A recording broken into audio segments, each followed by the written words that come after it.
ଆଉ ନାହାନ୍ତି ପ୍ରଭାତ କୁମାର ନନ୍ଦ। ବିଶିଷ୍ଟ ଶିଶୁ ସାହିତ୍ୟିକ ସ୍ୱର୍ଗତ ରାମକୃଷ୍ଣ ନନ୍ଦଙ୍କ ସୁପୁତ୍ର ପ୍ରଭାତ କୁମାର ନନ୍ଦଙ୍କ ବିୟୋଗରେ ମ୍ରିୟମାଣ ପୂରା ପରିବାର।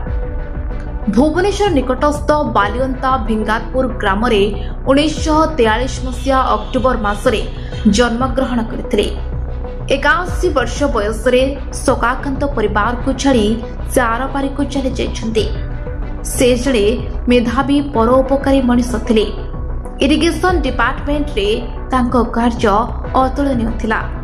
ସେହିପରି state vigilance department, OPSC member ଓ ସେସୋ ବୋର୍ଡରେ ମଧ୍ୟ କାର୍ଯ୍ୟ କରିଛନ୍ତି। ଦୁଇଟି କନ୍ୟା ସନ୍ତାନଙ୍କ ସହ ଏକମାତ୍ର ପୁଅକୁ ଛାଡ଼ିଦେଇ 81 ବର୍ଷ ବୟସରେ ଆଖି ବୁଜିଛନ୍ତି ପ୍ରଭାତ କୁମାର ନନ୍ଦ। ଶୋକାକୁଳ ପାଲଟିଛି କଟକ ସଂସାର ପ୍ରେସ୍ ତଳ ତେଲଙ୍ଗା ବଜାର। ତାଙ୍କ ବିୟୋଗରେ ଭାଙ୍ଗି ପଡ଼ିଥିବା ପରିବାରକୁ ପ୍ରଭୁ ଜଗନ୍ନାଥ ସହାୟ ହୁଅନ୍ତୁ। Bureau report, metro TV Odisha.